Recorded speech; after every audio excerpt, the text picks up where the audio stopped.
মা, ঝটপট রেডি হয়ে নাও, তোমার জন্য সারপ্রাইজ আছে। অফিস থেকে ছুটি নিয়েছি, ৮ ঘন্টার মধ্যেই আমরা বেরোচ্ছি। সে কি, কোথায় হঠাৎ? না বাবা, বৌমা বাড়ি নেই, জানলে এ নিয়ে বড় অশান্তি হবে।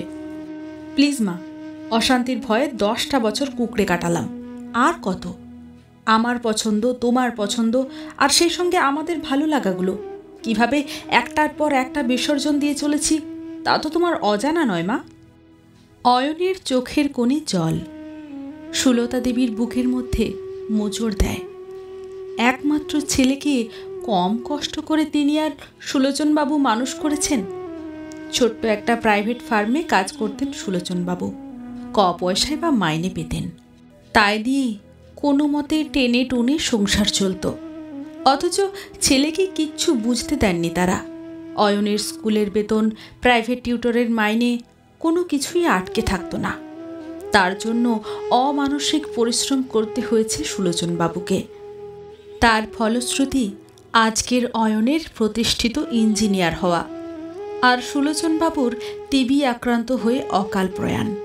ছেলের সাফল্য দেখে যেতে পারেননি তিনি, তবে বাড়িটার একটা অংশ তিনি করে যেতে পেরেছিলেন। এজন্যই সুলতা দেবী এই বাড়িটার মায়ায় বড্ড জড়িয়ে পড়েছেন। সুলোচনবাবুর স্পর্শ সুখ যেন খুঁজে পান তিনি। অয়ন ছোটবেলা থেকেই খুব শান্ত আর বুঝদার ছেলে, মা ছাড়া কিচ্ছু বুঝত না। সেই ছেলেই যখন পাত্রী সন্ধানরতা সুলতা দেবীকে রুনার কথা বলে, তখন তিনি যুগপৎভাবে বিস্মিত এবং ব্যথিত হন। রুনা অয়নের ব্যাচমেট, একই কলেজে পড়াশোনা করার সূত্রেই পরিচয়, প্রেম এবং পরিণয়। অভিজাত পরিবারের একমাত্র মেয়ে রুনা, নিজেও মোটা মাইনের চাকরি করে। প্রথম দিকে যাও বা ঠিকঠাক চলছিল, তালটা কাটে রূপান আসার পর। নাতিকে পেয়ে আনন্দে আত্মহারা হয়েছিলেন সুলতা দেবী। কিন্তু রুনার এসব ব্যাকডেটের ব্যবস্থাপনা একদম পছন্দ নয়। 24 ঘন্টার ট্রেন্ড আয়া নিযুক্ত হলো। না, সুলতা দেবী একদম সফিস্টিকেটেড নয়। কখন কি রোগ জীবাণু আসবে তার থেকে ছোট্ট রূপানের শরীরে। মনে ভারী কষ্ট পেয়েছিলেন সুলতা দেবী। রাতের একসাথে খাওয়াটাও বন্ধ হয়েছে কতদিন হলো। বেড়াতে বড্ড ভালোবাসতেন তিনি। অয়নের বাবা বেঁচে থাকতে বছরে নিয়ম করে কাছে পিঠে ঘোরা হতো, সেসব এখন অতীত। রুনা একদম পছন্দ করে না শাশুড়িকে নিয়ে এমন ঘোরা। এমনই আরও কত শত কিছু রুনার অপছন্দ এ বাড়ির। সুলতা দেবী সবই বোঝেন, কিন্তু তিনি যে নিরুপায়।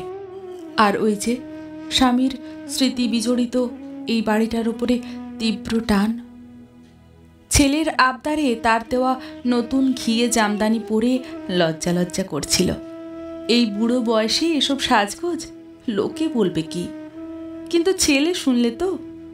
অয়ন যেন সেই ছোট্টটি হয়ে গেছে। গঙ্গার ধার দিয়ে গাড়ি ছুটছে, স্টিয়ারিং হাতে ছেলের পাশের সিটে বসা সুলতা দেবী অবাক বিস্ময়ে এক বুক গর্ব নিয়ে ছেলের দিকে তাকিয়ে থাকেন। খোলা জানালা দিয়ে হু হু করে হাওয়া ঢুকছে। ঘণ্টাখানেক চলার পরে চায়ের ব্রেক। অবশেষে একটা ভারী সুন্দর গাছপালা ঘেরা বাগান বাড়িতে মাকে নিয়ে ঢোকে অয়ন। সুলতা দেবীর চোখ জুড়িয়ে যায়, বুক ভরে শ্বাস নেন। বাড়িটার নামটাও ভারী সুন্দর, শান্তি নীড়। সত্যি মার জন্য এখনও কতটা ভাবে ছেলেটা। পরক্ষণেই বাড়ির ভেতরে প্রবেশ করে ফুলটা ভাঙে সুলতা দেবীর। খোকা, শেষ পর্যন্ত তুইও? সরি মা, আমি আর অশান্তি নিতে পারছি না। তোমার জন্য তো আমি আমার সন্তান আর তার মাকে হারাতে পারি না। তুমিও তো একটু মানিয়ে নিতে পারতে। তাছাড়া আমাদের দুজনের পক্ষে সুবিধা হয় রুনাদের বাড়ি থেকে অফিস যাতায়াত করলে। আর রূপানেরও কোনো অসুবিধা হবে না, ওর দাদু দিম্মা যথেষ্ট কেয়ারিং। আর আদব কায়দাও ছোটবেলা থেকেই ও রপ্ত করে নিতে পারবে ওদের কাছ থেকে। বাড়িটা আপাতত ভাড়া দিয়ে দেব, আর পরে বিক্রি করে দেবো সময় মতো। সত্যি কি ওর জায়গায় বাবা বাড়িটা বানিয়েছিল। এখানে তুমি তোমার মতো বয়সীদের নিয়ে থাকবে ভালো। তাছাড়া তোমার শরীরও তো বিশেষ ভালো নয়, এখানে ডাক্তার পরিষেবা ভালো। আমি কি তোমার খারাপ চাইতে পারি বলো? আশা করি তুমি অবুঝ হবে না। একটানা কথাগুলো বলে শ্বাস নেয় অয়ন। সব কিছু কেমন যেন তালগোল পাকিয়ে যায় সুলতা দেবীর। 10 মাস পেটে ধরে বুকের দুধ খাইয়ে মুখের রক্ত তুলে বড় করা ছেলের বুড়ি মাটার জন্য শেষ বয়সের ব্যবস্থাপনা বড়ই সুন্দর। কান্না ভেজা গলায় মৃদু স্বরে সুলতা দেবী বলেন, আজ আমার সন্তানের বাবা বেঁচে থাকলে কোনোভাবেই পারতিস না আমাকে বৃদ্ধাশ্রমে ঠেলে দিতে। সেই সন্তানের মায়ের অধিকার জোর কিভাবে সন্তানের বাবার সাথেই চলে যায় তা আজ দেখলাম। যাই হোক, ভগবানের কাছে প্রার্থনা করি তোর বউয়ের যেন এই অবস্থা না হয়। তোরা ভালো থাকিস।